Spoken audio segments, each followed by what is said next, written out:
What is up, Ravens flock? My name is Christopher Linfon of BaltimoreFeather.com, and we're here with another prospect review for the upcoming 2019 NFL Draft. As you already know, if you listened to our episode of Nest Talk yesterday, today's episode of Prospect Review will be about Montez Sweat, the defensive end slash edge rusher out of Mississippi State. Now, I chose Montez Sweat because, frankly, the Ravens have a big need at edge rusher now that the season, or I should say that the free agency frenzy has taken away two of their edge rushers. Not only Terrell Suggs, but Zadarius Smith signed a mega contract with the Green Bay Packers. Terrell Suggs, as most of you know already, went out to Arizona on a one-year, $7 million deal. So the Ravens are going to be in the market for a pass rusher, a big-time pass rusher that could fit into their 4-3 defense, an outside linebacker. Montez Sweat is a guy that could translate to become a outside linebacker, but he is a defensive end right now. But we'll talk about all of those things coming up right now. So first of all, when we look at Montez Sweat here, we look at his combine measurables. He had a fantastic day at the combine. As if you paid attention to the combine, you'll know that he did very, very well. Sweat, he ends up clocking in at 6'6", right? So he's pretty darn tall. He's Flacco's height, and Flacco is one of the tallest on the team. 260 pounds, so he's not too heavy, but he's got that build to him. And he had 21 bench press reps, so a lot of that weight is muscle, which is good for a edge rusher like Montez Sweat. You've got 35 3/4 inch arms, so you've got that large wingspan that he can use to kind of push off guys, kind of hopefully bull rush, and use his arms to get off of offensive tackles who will be going up mostly, and the occasional guard when he's pushed inside.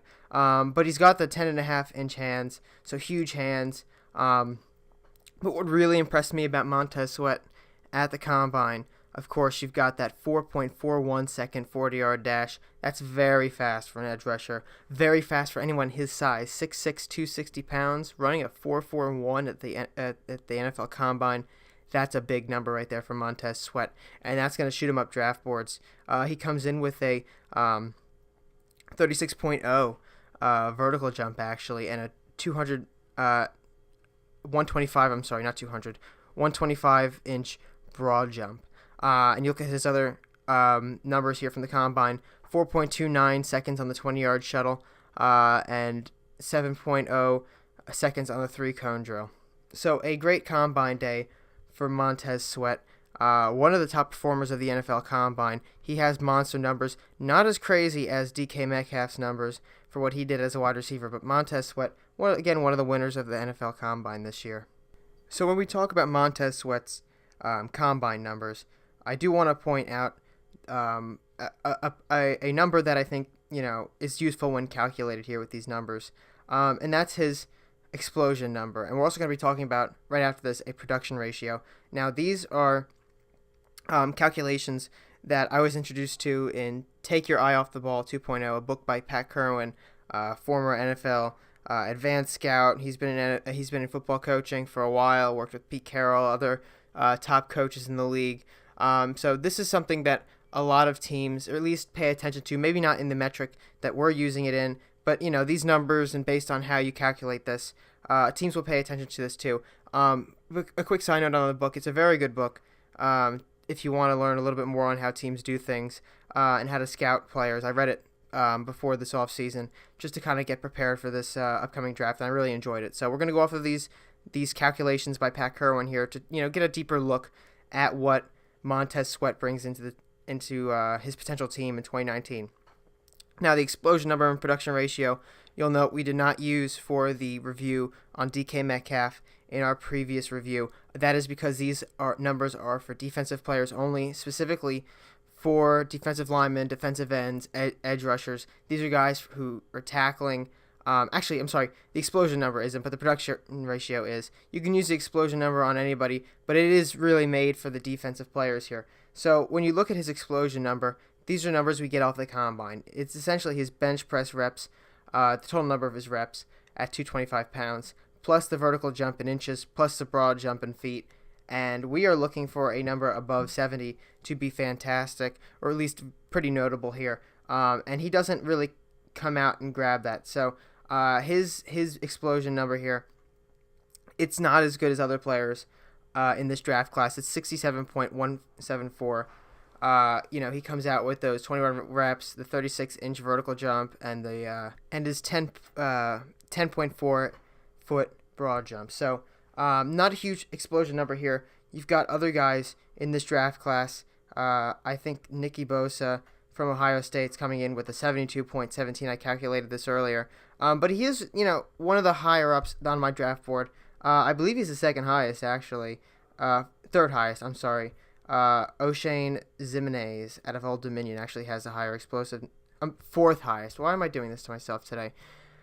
O'Shane Ximenez has 67.83 at his explosive number. Rashawn Gary, 74. Nick Bosa, 72.17. And here comes our guy that we're reviewing today, Montez Sweat, with a 67.417. It's not terrible, but it's not really that huge, which is interesting because he is a big athlete. He does have that strength. 21, I mean, it's not a whole lot of bench reps for an edge rusher, but 21 is still a good number, I think. Anything above 20 is what I want to see in these guys.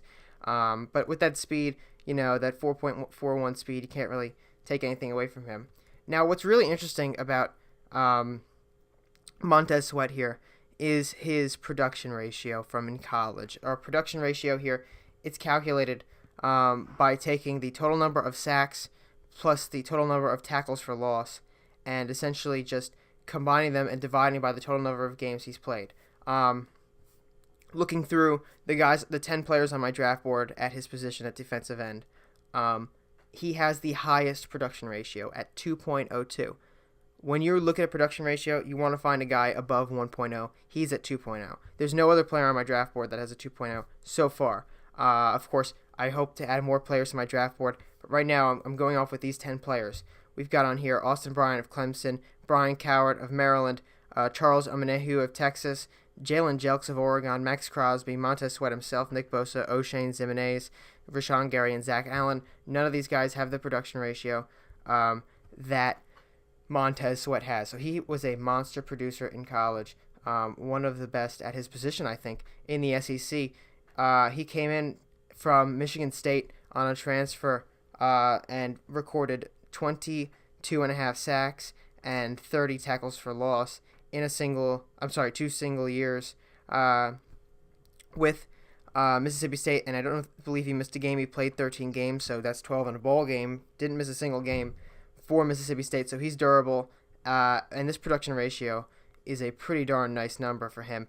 Just to give you an example of other guys who have scored above 2 in the past, you have Khalil Mack, and this is going off of the 2014 draft class because these guys, have the biggest sample space, but they are still pretty recent. You got Khalil Mack with a 2.11, Anthony Barr 2.41, DeMarcus Lawrence with a 2.35. Jadeveon Clowney was close. He got a 1.92. Aaron Donald a 1.87. So being at this mark, being closer around 2, above 2, is pretty good, and you have to take notice of it. I don't have anybody from that 2014 draft class on here that had a bad production score taken in those first few rounds. So this production ratio score is pretty phenomenal for Montez Sweat, and we'll see what he can do at the NFL level. But if it's anything like college, he will do very well. But he is not a perfect player. We do have some problems with him, and I do want to take a look at the tape now to kind of go over these problems here. If you can see in this first play, we're going to go up and watch this Alabama game here. They played Alabama in 2018, obviously. He's in Mississippi State. This is an SEC team. In this play right here, we're going to take a look at him. I'm sorry about this. It doesn't actually show you where he is, but I believe he is on the top of your screen here, coming down, and he tracks down the running back. I think that's Josh Jacobs. I don't actually know. All these running backs that Alabama has is pretty amazing. But he has a really good knack for tracking down running backs here. And he has a lot of great qualities to be an edge rusher, and this is just one of them. On this next play here, I want to take a look at. I think it looks like he's a bit offsides. I'm not really sure if he actually is offsides on this play, but it looks like he is. It might just be the camera angle. But here's another example of how well he's at the bottom of your screen, how well he tracks down running back. I think that's Damian Williams, something like that. I haven't scouted him yet this season, but they do have a lot of good prospects coming out of Alabama as running backs. He has some really nice plays in here. But another example of a play I want to show you here in this Alabama game, he's actually at the bottom of your screen here. And you see him kind of get stuck on this block. And part of the problem with him is he carries so much weight, and he's huge at 6'6", that's just difficult for him to be able to make quick lateral movements. And I think this is one of the things here. When he gets that edge and has to go outside, he's not coming back in, and he kind of sweeps around. And he gets stuck on this, and the tackle's blocking him the whole way. So this is kind of a problem that we see with Montez Sweat here. And this final play from the Alabama game, I want to show some huge potential. So not all is doom and gloom when we're talking about his rushing, and he's not just a guy who's going to come in here and essentially pick off running backs.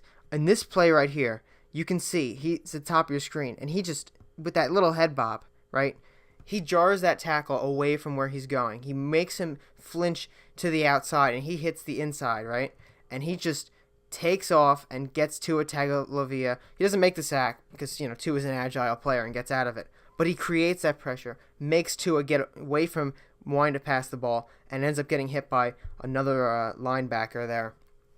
Phenomenal play by Montez Sweat. I think this is one of the best examples of what he can do out there on the field. And the next piece of tape here we're going to look at, this is against Kansas State, and right here it's another example of his huge play potential. Montez Sweat coming out immediately, and he just hits this quarterback. I mean, when you look at this play, he isn't even blocked. Now, I don't know if this is a mistake in the blocking scheme or he's tipping them off, but for some reason that tackle doesn't go after Montez Sweat, and Montez Sweat clobbers that quarterback and makes an incompletion. He doesn't have a chance to throw it accurately on that play. So I think that's a phenomenal play by Montez Sweat. And here's another example right here. This is basically the next play on the tape. Literally, it's the next play on the tape. And he gets stuck on a blocker, right? So this is Montez Sweat kind of being inconsistent.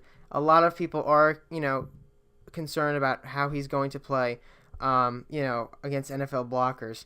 But in this next play here, you can clearly see that, in the other plays that we've looked at, he wasn't really using his arms, wasn't really using power moves to get off of these blocks that he's gotten stuck on. This one you can clearly see is at the top of your screen here. He's trying to use his arms, he's manipulating, he's moving them, but he's not able to push off that tackle. So, I'm not really understanding why. He's a big guy. Why is he not strong enough to bull rush some of these tackles? He's only putting up those 21 bench press reps. He's got the speed that should make up for it, but he's not using it. He's not playing as quick as he looks at the combine. This next play here, the very next play in the tape. This is a move. He doesn't get off the tackle very quickly. He uses the head nod move that is most effective for him. When he fakes one way and goes the other, the tackle almost always follows his initial lead. It's probably, I think, because he's so massive, the tackle just assumes that he's not going to be able to change his direction once he appears to commit. This is, his best move. But on this play, it doesn't really work out because he gets pushed off. But, he comes in with that head bob, and you can clearly see that he does break that tackle. So it's pretty good right there. So on this next play here, I want to show you, this is a successful arm move to get off the tackle, and he gets a hit on the QB. So we looked earlier, he made a move with his arm, didn't work out, but on this play right here, he makes one with this tackle, right, and he just abuses the tackle right there and gets the quarterback. So he's got the potential, right, but it's just executing on his potential. I mean, the measurables right there, you can see he's a mismatch for whatever comes his way. When he's paired up with a tight end in this next clip, it's unbelievable how bad this tight end is trying to block him and how bad he is at actually blocking him. It's just really, really terrible for this number 89 tight end. He basically just pushes him, 5, almost 10 yards off the line of scrimmage. So he creates a mismatch. If he has to go against a tight end, he's going to win that. But when he goes against NFL tackles, I'm concerned that he's not going to be able to really produce at a super high level. I think he'll do well in the NFL, and we'll get into my full evaluation of him in a few minutes here. But I think the tape is showing us that he's not going to be a super dominant player yet. If he, gets a little stronger, maybe, but he's got to get something going on here. And this play right here, I've been kind of ripping him for not making a whole lot of quick turnarounds. But on this play right here, he's going after the quarterback and makes a spin, and he can do it. So he shows you he has the ability, but it's again, that execution on the ability. But he does look a little slow on this execution itself. Not a fantastic way to do it. But he does do it, and he does show he can do it. So I think he'll end up being a better bull rusher if he can get a little more strength. That's my assessment of him so far. And on this final play, we're going to go back to the beginning of the game to take a look at him and show you again, there's that swing ability, right?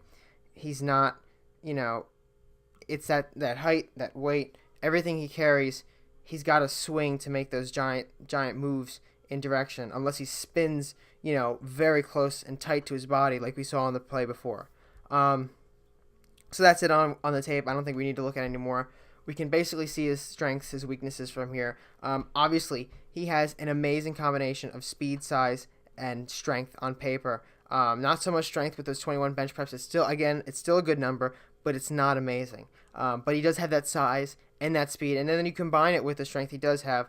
I think it can be a very, very not amazing asset. It can be a very, very good asset for an NFL team out there. He had outstanding production in college. That 2.02 production ratio, it's phenomenal. Now, disclaimer, I did only include those 2 years at Mississippi State. I didn't include his one game at Michigan State in his freshman year. Sue me if you want. That's what I thought would be best. It would still be around the same number. But outstanding production in college. It's even more outstanding when you think about he's going up against SEC blockers. SEC, they have those giant offensive linemen in the SEC, and it's not easy at all to get off of them. And he does it from time to time, and he does it well, but there are problems with he's not really able to use some of these other moves. He's pretty much trying to rely on the strength. He doesn't have it sometimes, and he's not quick enough to make some other moves. But he is producing at a high level, and you can't deny that. So I think, the tape is most important, and I think, stats are important. For people who tell you they're not important, they are important. What you produce, it really comes down to what you can do. I think that, overall, you look at these strengths and you say it's pretty good, but he does have, other problems that we have to address here. He often gets stuck on these blocks. He seems like he plays slower than what he showed at the combine. It doesn't look like he's running a 4.41 off that stance. He's a DE that plays in the dirt, right? A defensive end. He plays with his hand in the dirt in a 4-3 scheme. Can he convert to outside linebacker, and can he play, standing up, and can he play in a 3-4? These are questions we don't know the answer to. And the Ravens are a team that want to use the outside linebackers as edge rushers, and they want to play in a 3-4. This is not a scheme he used in college. So the Ravens are going to have to hope that he can make it. I think they should talk to him. I think they should bring him in if they want to consider drafting him and ask him, maybe work him out a little bit, see what he can do as a 3-4 outside linebacker.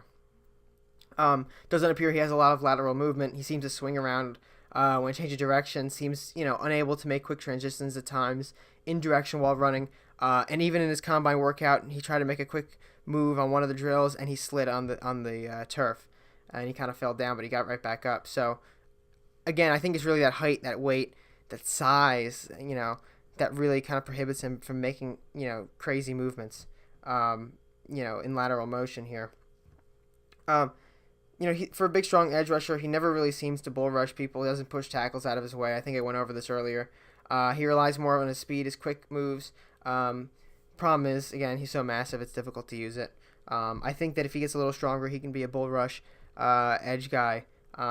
If he gets a little lighter, maybe he'd be a better speed guy. He's kind of in this weird limbo between the two. And maybe he can develop into a really good one at either, or maybe even both. But I think he's got to pick one and kind of develop it for a little bit. So my full evaluation of this guy, what do I think of Montez Sweat? I think I'm going to give him a 7.5 grade. If you know my grading system, that's about a mid to late. It's really more of a late round grade for a first rounder. and I kind of think he's on the border of being an early second. This isn't where a lot of scouts are putting him. A lot of guys think he's going to go in the top 15, top 10. I don't know if he's worth the risk here.